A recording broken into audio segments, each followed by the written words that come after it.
이번 시간에는 FTP에 대해서 같이 한번 살펴보도록 하겠습니다. FTP다 그러면 얘는 파일을 전송할 수 있는 그런 프로토콜을 보고 우리는 FTP라고 부릅니다. 컴퓨터와 컴퓨터들끼리 파일을 주고받거나 컴퓨터와 인터넷 사이에서 이제 파일을 주고받고 할 수 있게 만들어진 그런 원격 파일 전송 프로토콜을 보고 우리는 FTP라고 그렇게 부릅니다. FTP를 이용하게 되면 이제 파일을 업로드도 할 수 있고요. 그리고 다운로드도 할 수 있어요.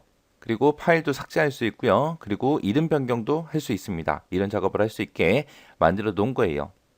파일을 이제 업로드하거나 다운로드 할 수 있게 제공하는 컴퓨터, 그런 서비스를 제공하는 컴퓨터를 보고 우리는 FTP 서버라고 그렇게 부르고요. 그 다음에 제공받는 컴퓨터를 보고 FTP 클라이언트라고 그렇게 부릅니다.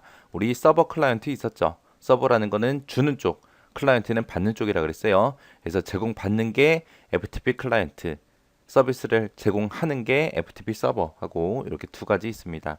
FTP 서버에 있는 그런 프로그램들 있죠. 그런 거는 바로 실행이 안 돼요. 반드시 다운로드를 받은 후에, 다운로드한 후에만 실행할 수 있습니다. 그 다음에 이제 어나니머스 FTP요. 얘는 우리말로 익명 FTP라고 하죠. 익명이다 그러면 이제 계정, 이름이 없는 거, 계정이 없다 해서 계정이 없는 그런 사용자들도 접근해서 사용할 수 있는 FTP 서비스를 보고 얘기합니다. 여기서 이제 계정이다 그러면 이제 아이디 패스워드 얘기하는 거죠. 아이디 패스워드가 꼭 있어야 되는 FTP 서버가 있고요. 없어도 되는 FTP 서버가 있습니다. 그 다음에 이제 그림 파일이 됐던 동영상이 됐던 실행 파일이 됐던 압축된 파일이 됐던 이런 거를 우리가 전송할 때는 바이너리 모드로 전송을 시켜요. 바이너리 모드로 전송을 시키고요. 텍스트 파일 같은 것들 있죠. 그냥 글씨만 써 있는 거, 그런 거를 전송할 때는 아스키 모드에서 전송이 됩니다. 해서 바이너리 모드 사용하는 게 있고 아스키 모드 쓰는 게 있고 두 가지가 있죠. 요거 잘 기억하셔야 돼요. 텍스트 파일만 아스키, 나머지는 전부 다 바이너리. 최근에 이제 우리 많이 사용하는 웹하드 있죠. 그 웹하드가 인터넷상의 FTP 서버에 사용자가 파일을 올리고 내리고 할 수 있게 그렇게 만들어 놓은 겁니다. 맨 위에 보게 되면은 우리 컴퓨터들끼리 서로 주고받거나 컴퓨터 인터넷 사이에서 파일을 주고받는다 그랬잖아요. 그죠? 여기서 얘기하는 요 인터넷이 우리 웹하드 얘기하는 거예요. 그래서 바이너리 모드하고 아스키 모드 요거 잘 기억하시고요. 그리고 익명 FTP 계정이 없는 사용자도 쓸 수 있는 익명 FTP 요거 잘 기억하시고요. 그리고 다운받은 후에만 실행할 수 있다는 거 요거 잘 기억하셔야 돼요. 자, 이렇게 해서 FTP도 최근까지 계속 시험에 나왔던 거예요. 나왔던 거니까 꼭 특징 잘 기억하시고 지나가시기 바랍니다. 첫 번째 건 유즈넷이요. 유즈넷이다 그러면 유즈넷은 뭐냐? 공통의 관심사를 가진 인터넷 사용자들이 서로 의견을 주고받고 할 수 있게 해주는 그런 서비스를 보고 유즈넷이라고 합니다. 얘는 주제별 게시판인 뉴스그룹을 통해서 세계에서 일어나는 정보를 신속하게 그렇게 주고받고 할 수 있어요. 이거는 이제 예전에 사용하던 거고 요즘엔 거의 쓰지 않습니다. 유즈넷 대신 우리가 적었어요. 카페 같은 거. 카페 같은 데는 내가 관심이 있어서 가입을 하는 거고 거기서 이제 게시판을 통해서 여러 가지 의견을 주고받고 하잖아요. 그죠? 그런 게 유즈넷이다라고 그렇게 기억하고 지나가시면 됩니다.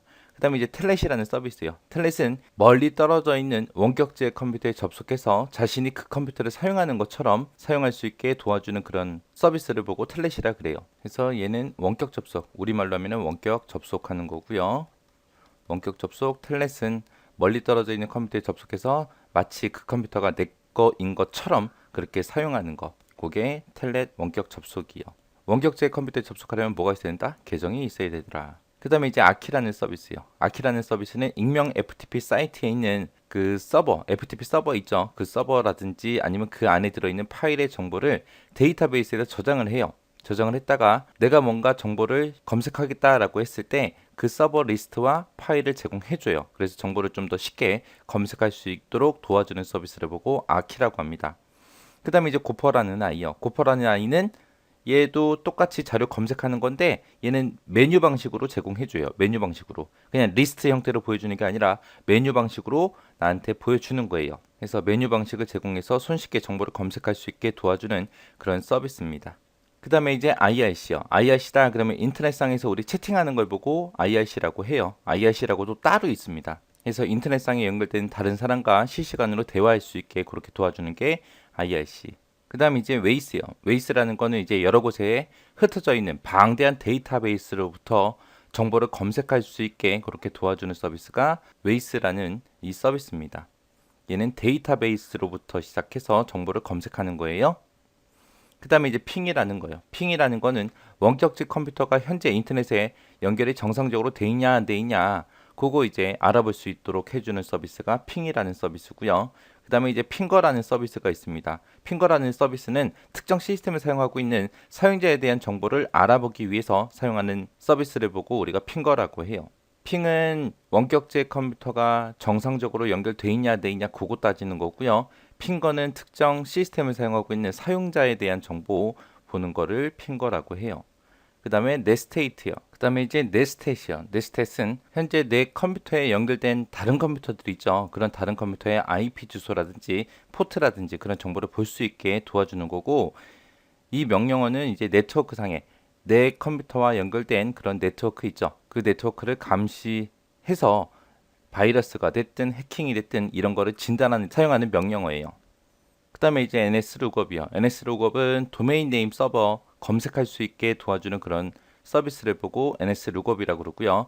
얘는 도메인 네임을 이용해서 IP 주소를 찾을 수도 있습니다. 도메인 네임 그럼 이제 문자로 되어 있는 그런 인터넷 주소를 보고 우리는 도메인 네임이라고 하죠. 그거를 이제 숫자로 된 IP 주소로 찾을 수 있게, 이런 것도 찾을 수 있게 그렇게 해주는 서비스.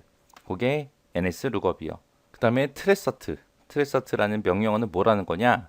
인터넷 서버까지, 지금 내 위치에서부터 내 컴퓨터부터 시작해서 인터넷 서버까지의 경로를 추적하는 그런 명령어를 보고 트레서트라고 합니다. 얘는 IP 주소 목격지까지 가는데 그 중간에 있는 경로수, 각 구간마다 데이터가 왕복되는 그런 속도, 이런 거를 알아볼 수 있어요.